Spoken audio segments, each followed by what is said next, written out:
I think I must have been born with the fact that music was the main thing in my life. Since the age of, I don't know, 8, 10, I just wanted to make people dance. That was it. So I was collecting 7-inch and, I was all the money I had that kids used to buy sweets, I was putting it aside to buy records. So I was just collecting records from the age of very young. That was my only passion. My friends were playing football. I was listening to music in my bedroom.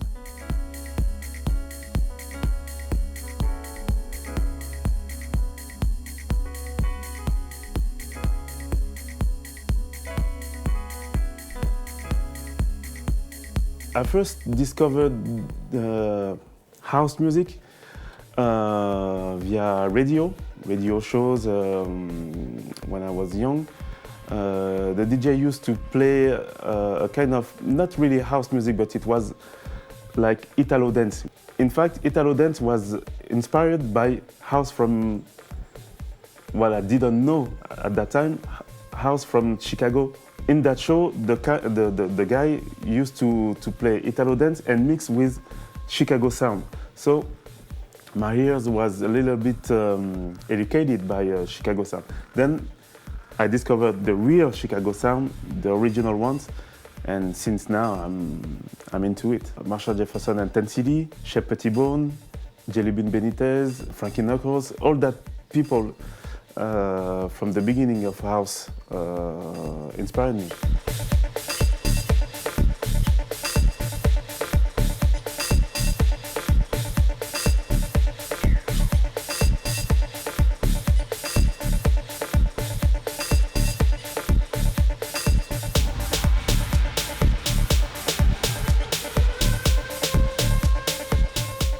I went to England to work. I was working in the restaurant business, funnily enough. And of course, all the money I was making, I was going out. I was clubbing nearly every night. I was going to Hacienda and all the other clubs in Manchester. And my dream was to become a DJ. So we were throwing parties in the place where we were living. I was sharing a flat with a couple of French friends. And I was spreading tapes everywhere. I always thought maybe one tape will, finish into somebody's hand and, somebody's important in the clubbing life. Maybe. That was my dream. And it did.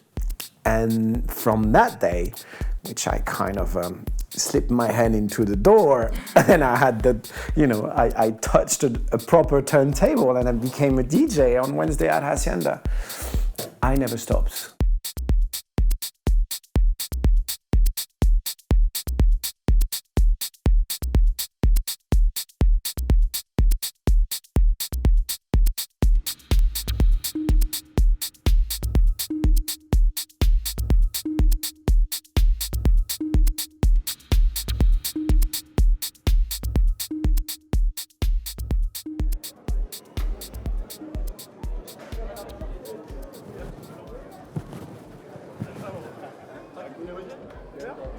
I'm back from a long weekend. I was in Portugal. I did Porto, São Pedro de Moel, and Lisbon.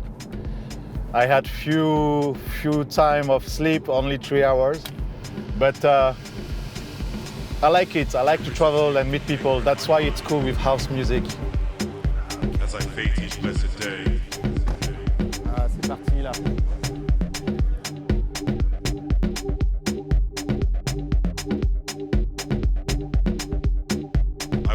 Live my life with love and patience.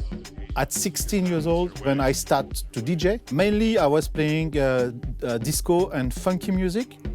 And in that time, I was playing a lot of Kool and the Gang, Gary's Gang, everything about gang. In 1987 till 1999 or even later, we have a really nice radio show in my city with Dimitri from Paris. It was Skydance.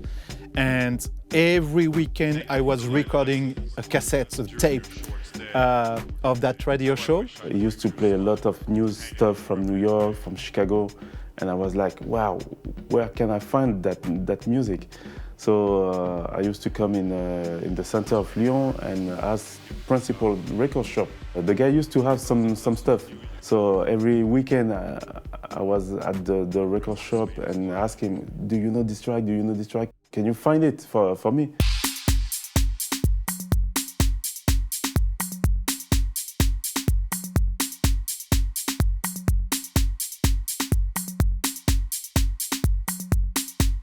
Very young, when I was a kid, we didn't have internet. We had only like 3 TV stations. There was not that many information. I couldn't go to clubs. So the place where I was discovering music was cinema, films. I kind of discovered a lot of music through films. For me, music has always been linked with images, always. Even though when I'm in the studio. If I'm in a studio, I am not gonna try to do a track for someone, but I will picture myself the place and the time where I would kind of play that record if it's a dance floor track. So whenever I go in the studio, I always picture something.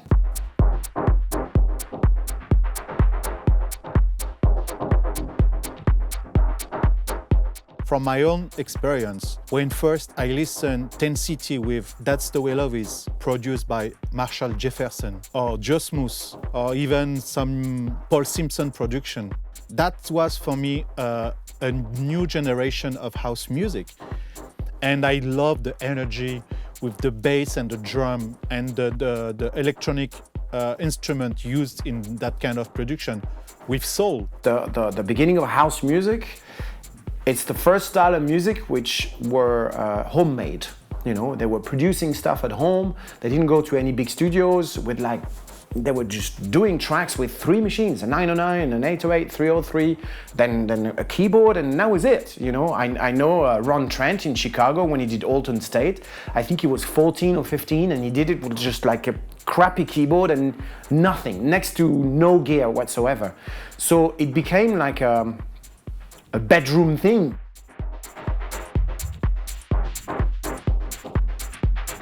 Around 2000, I started to buy a computer because I was so frustrated not to be able to do my music.